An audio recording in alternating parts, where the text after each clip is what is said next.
और अब हमारे साथ हैं सागर दांगी और साथ में परिवारजन हैं और आस पड़ोस के भी जो बड़े लोग हैं वो साथ बैठे हुए हैं। तो आइए बातचीत शुरू करते हैं। तो सागर दांगी, सबसे पहले आपको बहुत बहुत बधाई, क्योंकि आपने जनपद बागपत का ही नाम रोशन नहीं किया है, उत्तर प्रदेश का नाम भी रोशन किया है और साथ ही साथ में परिवार का नाम भी रोशन किया है। तो मेरा पहला प्रश्न आपसे ये है कि शूटिंग खेल में आने का जो विचार है वो पहली बार आपको कब आया? बस विचार तो जी हमारे घर को कहीं आया था जी। घर के किस सदस्य ने आपसे कहा कि आप शूटिंग में जाइए? बस मेरी दादी जी थी, मेरे चाचा जी थे, इन्होंने कहा शूटिंग कर, तो मैं शूटिंग में गया था जी। मुझे बड़ो छोड़ गए थे, मेरे चाचा जी है, ये मुझे शूटिंग पे छोड़ गए थे जी। बस तब से मैं शूटिंग स्टार्ट करी थी जी। तो जब आपने शूटिंग की शुरुआत की उस समय आप कौन सी कक्षा के विद्यार्थी थे? कक्षा 9। और अब कौन सी कक्षा में हैं? बीए में जी, बीए फर्स्ट ईयर। बीए प्रथम वर्ष में। तो आप लगभग रोज़ाना कितने घंटे अभ्यास करते हैं? रोज़ाना 6 घंटे अभ्यास करता हूँ जी मैं। और पढ़ाई को समय कब दे पाते हैं आप? फिर चूँकि आपने बताया कि आप 9th क्लास में थे, तो 9th के बीच में बोर्ड्स भी पढ़े हैं, 12th क्लास भी आई है, तो आपने इसमें खेल में और शिक्षा में स्कूलिंग में कैसे सामंजस्य बैठाया? बस सुबह तो बस स्कूल में जाऊँ था जी, शाम को प्रैक्टिस करूँ था वहाँ से आने के बाद जी। जो आपकी शूटिंग रेंज है उस पर आप कितने सालों से सीख रहे हैं? 5 साल से जी। 5 साल से। तो आपकी जो शूटिंग रेंज है वो यहाँ से गांव से कितनी दूरी पर है? 12 किलोमीटर जी। जाते कैसे हैं आप? टेम्पू से जी। टेम्पू से? लेकिन कुछ लोगों ने बताया आप साइकिल से भी वो दूरी तय करते हैं। हाँ जी, साइकिल से भी गया जी, कई महीने साइकिल से भी गया जी। कई महीने साइकिल से गए हैं और अब उससे जा रहे हैं। तो आपका जो पहला पदक है प्री स्टेट का, वो आपने कब प्राप्त किया था? प्री स्टेट में 2017 में लिया था जी। मैं स्कोर रहा था जी मेरा उसमें 389, 400 में थे जी। 400 में से 389, ये आपका पहला कोई प्रतियोगिता थी जिसमें आपने स्कोर किया, यानी प्री स्टेट। तो प्री स्टेट के बाद फिर अगला पड़ाव? प्री स्टेट के बाद में स्टेट था जी। स्टेट में कितने में से कितना स्कोर किया आपने? स्टेट में थे 579 स्कोर किया था जी मैं। कितने में से? 600 में से जी। 600 में से 579 आपने स्कोर किया। उसके बाद फिर? उसके बाद जी वो होता नेशनल हुआ था जी। नेशनल में 69 स्कोर रहा था जी मेरा, 569 600 में से। तो जैसे जैसे आपने प्री स्टेट किया, प्री स्टेट के बाद आपने स्टेट क्वालिफाई किया और उसके बाद अब आप नेशनल पर पहुंच गए, तो ये सारी जब चीज़ें चल रही थी तो इस दौरान आपको कहाँ कहाँ से सम्मान प्राप्त हुआ? किन लोगों ने आपका सम्मान किया? सम्मान तो हमारे कोच ने सबसे पहले किया जी। कोच के अलावा किन लोगों ने आपका सम्मान किया? गांव में या जो खेल क्रीड़ा अधिकारी होते हैं वहाँ से, किसी विभाग से आपको कोई सम्मान प्राप्त हुआ? जी नहीं, कोई सम्मान कहीं से प्राप्त नहीं हुआ। तो यहीं पर ये बात सोचनीय हो जाती है कि गांव का एक होनहार बच्चा लगातार प्री स्टेट, स्टेट, नेशनल और आज इंटरनेशनल खेलने जा रहा है, लेकिन निचले स्तर से लेकर के ऊपरी स्तर तक ना तो प्रशासन ने इनकी खबर ली और ना ही जो अन्य लोग हैं उन्होंने आकर के इनसे पूछा कि क्या स्थिति चल रही है, ना ही सम्मान, जिस सम्मान की हम बात करते हैं, खेलों को बढ़ावा देने की बात करते हैं, वहाँ वो स्थिति देखने को नहीं मिली, जो कि काफ़ी दुखद है। उत्साहवर्धन वो चीज़ होती है जो खिलाड़ी को सबसे ज़्यादा, यानी कि कह सकते हैं खिलाड़ी के लिए उत्साहवर्धन डाइट की तरह होता है, लेकिन यहाँ पर कुछ और ही देखने को मिल रहा है। आइए बात को आगे कंटिन्यू रखते हैं। तो अब आपने नेशनल पे कितना स्कोर किया था? 569 स्कोर किया था जी। 569, 600 में से 569 स्कोर किया आपने। ठीक है, तो अब जो आप आगे खेलने जा रहे हैं वो हमने सुना है चौगांव कोरिया में खेलने जा रहे हैं। जी हाँ जी। तो आपके अलावा और कौन कौन जा रहा है? 2 हरियाणा के है जी, एक मैं हूँ जी, 3 जा रहे हैं हम पूरे ऑल इंडिया में से। ऑल इंडिया लेवल पे आप 3 लोग जा रहे हैं, लेकिन हमने सुना है युविका तोमर भी जा रही है। हाँ, युविका तोमर लड़कियों में है जी वो। अच्छा, वो जो महिला वर्ग है उसमें जा रही हैं। तो मैं जानना चाहता हूँ कुल मिलाकर के पुरुष वर्ग और महिला वर्ग में से आप कितने लोग जा रहे हैं? 6 लोग जा रहे हैं जी हम। 6 जा रहे हैं जी। तो क्या उम्मीद करते हैं आप, जैसा आपका स्कोर अच्छा चला आ रहा है, तो कितना स्कोर की आप मान करके चल रहे हैं? बस जी 585 प्लस। 585, 600 में से 585 प्लस मान करके आप चल रहे हैं। ठीक है, हमारी यही इच्छा है, यही हमारी शुभकामनाएं हैं कि आपका 585 प्लस जाए। मेरा अगला प्रश्न है कि ये जो आपने सफलता प्राप्त की, इसमें जो श्रेय है उसका श्रेय आप किसको देना चाहेंगे अब तक की सफलता का? जी बस हमारे घर को। घर को। क्या आपके पास अपना निजी हथियार है, पिस्टल है? जी अब मेरे पास हथियार है जी। कितने वर्षों से है? काफ़ी 4 वर्षों से है जी। 4 वर्षों से है। तो यानी कि घर वालों ने आप पर भरोसा किया और शुरुआती दौर में ही आपको जो वेपन है वो मुहैया करा दिया था। जी, तो आपके अनुसार क्या होना चाहिए? जैसा कि अभी तक तो आपको कोई आर्थिक सहायता प्रशासन से, राज्य सरकार से, केंद्र सरकार से कुछ प्राप्त नहीं हुई होगी, या हुई है? नहीं जी। कोई आर्थिक सहायता नहीं मिली है। जी नहीं। तो इस बारे में आप क्या कहना चाहेंगे? एक खिलाड़ी जो होता है, ठीक है, शायद आप सही लेवल पर हैं, आपके परिवारजन ने आपके लिए वेपन जो है उसको वो मुहैया करा दी, लेकिन सैकड़ों, अभी मैं आज ही बड़ौत में गया था, मैंने वहाँ देखा कि कुछ बच्चे जो है आधी ईंट को हाथ में बांधकर उससे अभ्यास कर रहे थे। तो कहीं ना कहीं एक इस बात से यही पता चलता है कि जो है संसाधनों की कमी है, और जो निचले तबके के जो खिलाड़ी हैं, जो शुरुआती दौर में होते हैं, तो वहाँ पर उनके पास हथियार नहीं होता, डमी तक उनके पास नहीं है। डमी जो कि बहुत सस्ती होती है, वो डमी भी उनके पास नहीं है। तो इसके बारे में आप क्या कहना चाहेंगे? क्या सरकार से आप कुछ उम्मीद रखते हैं कि निचले स्तर पर भी कुछ किया जाए? आज उम्मीद रखते हैं जी कुछ किया जाए इनके लिए, लेकिन कुछ किया नहीं जा रहा है। हाँ, ये बात बार बार निकल कर आ रही है। खिलाड़ी जो हैं वो सभी खिलाड़ी कहते हैं कि जब तक हम स्टेट लेवल के खिलाड़ी होते हैं, नेशनल शूटर होते हैं, या कोई भी किसी भी खेल का खिलाड़ी है, जब तक वो राष्ट्रीय स्तर पर होता है तब तक उनको कोई आर्थिक मदद नहीं मिलती है। और यही वो समय होता है खिलाड़ी का चुनौती भरा, जब उसको मदद की ज़रूरत होती है। आगे की बात को जारी रखेंगे और अब परिवारजन से और जो यहाँ पर आसपास के वरिष्ठ लोग बैठे हैं मोहल्ले पड़ोस के, उनसे भी बात करेंगे। तो मैं ये जानना चाहता हूँ कि जैसा बेटा अब अंतर्राष्ट्रीय स्तर का खिलाड़ी बनने जा रहा है, अभी तक वो राष्ट्रीय स्तर तक था, तो आप क्या कुछ कहना चाहेंगे सरकार के लिए? क्योंकि अब तक कोई आर्थिक मदद तो हुई नहीं है, तो सरकार से कुछ कहना चाहेंगे आप हमारे माध्यम से? हाँ जी, क्यों नहीं कहेंगे जी, क्या कहना चाहेंगे? हम दोनों कहेंगे जितनी मदद हो सरकार से उतनी करनी चाहिए। जितनी मदद हो सके उतनी करनी चाहिए आर्थिक रूप से।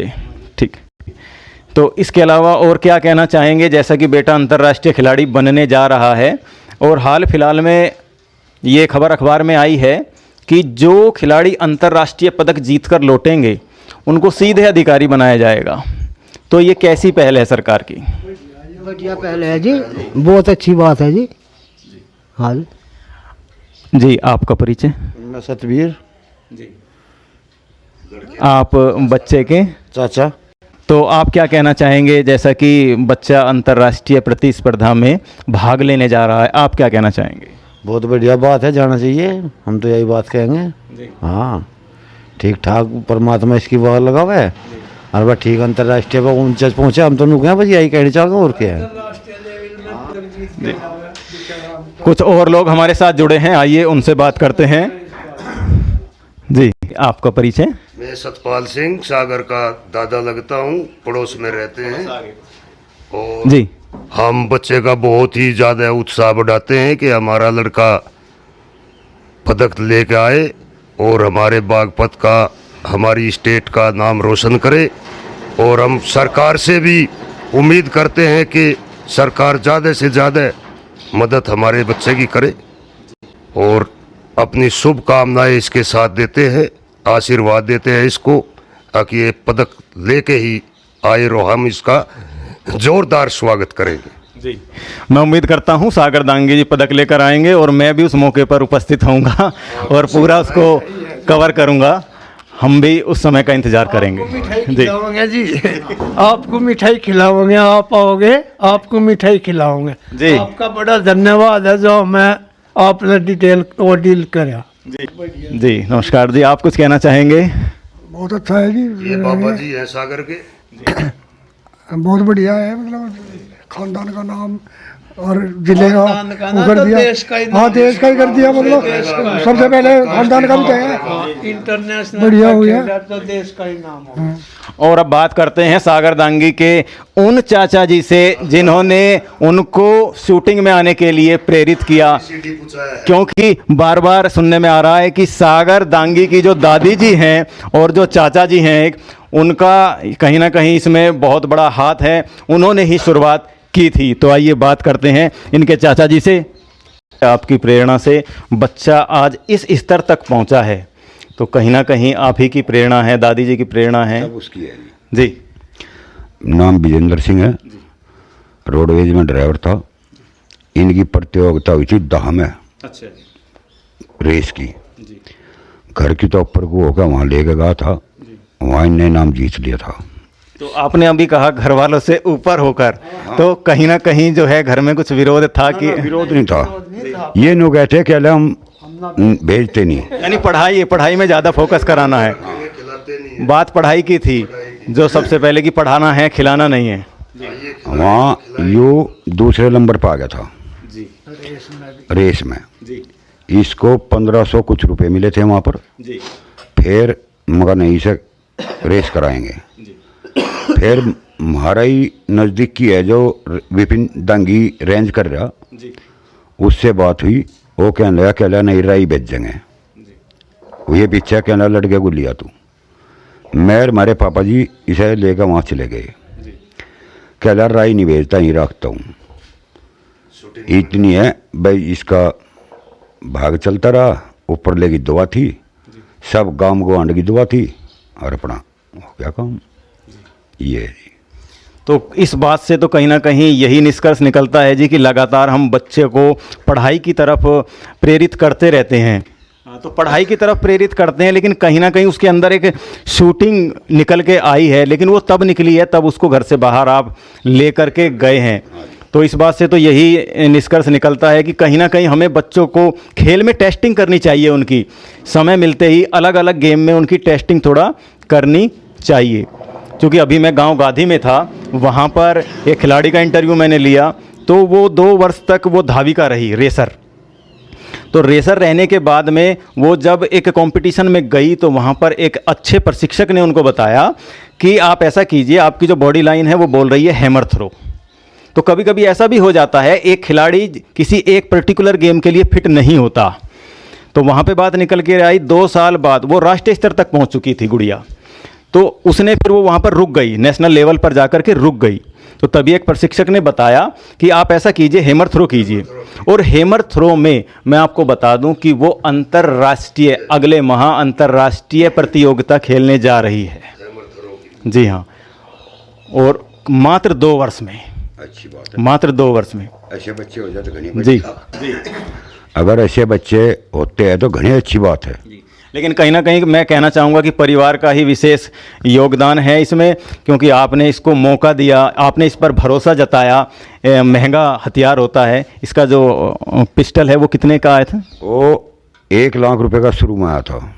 1 लाख रुपये का? जी हाँ जी। ये मेरे भाई अरबिनो कह रहे थे हमारा ब्योंत नहीं जी, हम नहीं लेते जी। हमारे पिताजी जीवे थे, उन्हीं गैल भी लेडिया, इन्हीं गैल भी लेडिया, लड़के जीवित दुआ मगर दो, जो कुछ होगा देख की जाएगी। तो कहीं ना कहीं रिस्क भी लिया गया।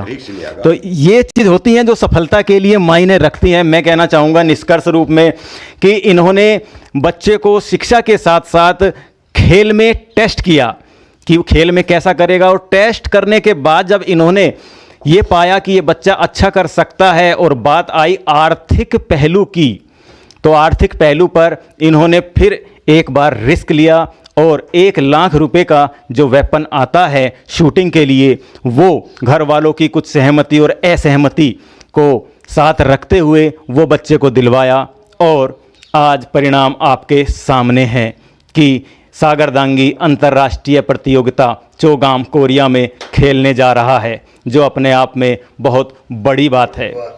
आगे की अपडेट के लिए बने रहिए आपके अपने चैनल वी के बागपत पर, क्योंकि अभी बहुत कुछ बाकी है। धन्यवाद। और अब मैं खड़ा हूँ बड़ौद शहर की जो शूटिंग रेंज है, जहाँ पर सागर दांगी अभ्यास करते हैं। यहाँ के जो प्रशिक्षक हैं विपिन दांगी, आइए उनसे बात करते हैं और वो क्या सोचते हैं जो सागर दांगी पदक लाया है उसके बारे में, और क्या कुछ अपेक्षाएं रखते हैं सरकार से। इन सब के बारे में आइए उनसे बात करते हैं।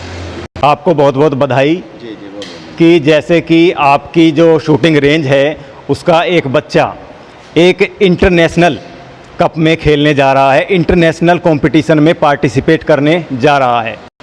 ये इसलिए भी महत्वपूर्ण हो जाता है कि अभी हाल फिलहाल में उत्तर प्रदेश सरकार के द्वारा एक घोषणा की गई है खिलाड़ियों के लिए, जिसमें यह कहा गया है कि अब जो खिलाड़ी किसी भी स्पर्धा में अंतर्राष्ट्रीय स्तर पर पदक जीत कर आएंगे वो सीधे पीसीएस अधिकारी बनेंगे।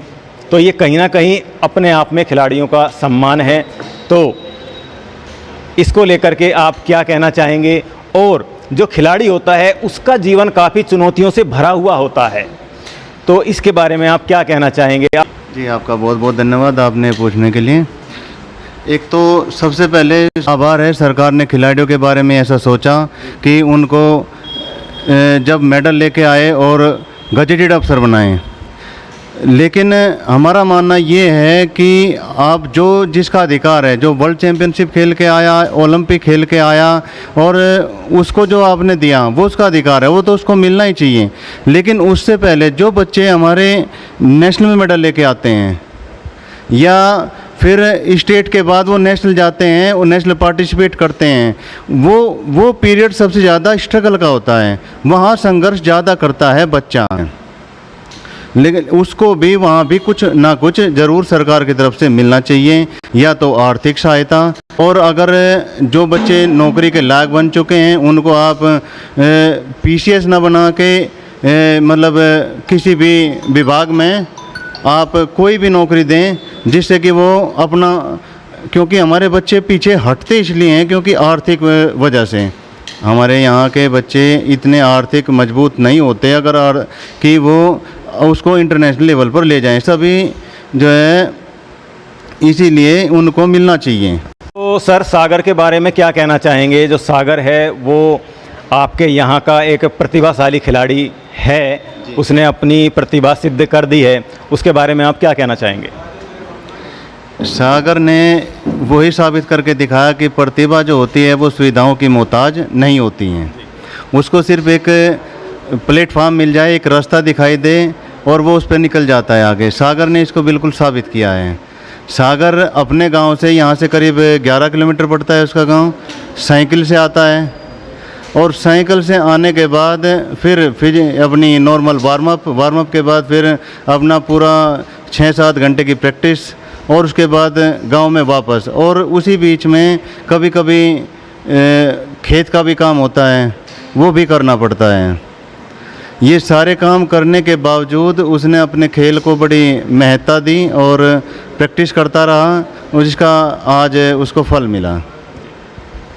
तो ये आपने सुना सागर के बारे में, उनके कोच का क्या कहना है। साइकिल से 11 किलोमीटर दूर से रोज़ाना आना और फिर जाना, यानी कुल मिलाकर के कह सकते हैं सर 22 किलोमीटर रोज़ाना साइकिल से शूटिंग रेंज का रास्ता तय करना। और फिर क्योंकि एक ग्रामीण परिवेश से सागर दांगी हैं, किसान परिवार से है, इनके पिताजी किसान हैं, और खेती में भी अपने पिताजी की सहायता करना, तो ये अपने आप में बड़ी तपस्या हो जाती है। तो इन्हीं सब बातों के साथ हम कहना चाहेंगे कि जो टैलेंट है वो अपना रंग अवश्य लाता है। समय लग सकता है, स्थितियाँ परिस्थितियाँ थोड़ा चुनौतीपूर्ण हो सकती है, लेकिन एक दिन जो तपस्या होती है उसका जो प्रतिफल होता है, जो परिणाम होता है, वो निश्चित ही सुखद होता है। इसी के साथ हम कहना चाहेंगे कि बने रहिए आपके अपने चैनल वी के बागपत पर, क्योंकि अभी बहुत कुछ बाकी है। धन्यवाद।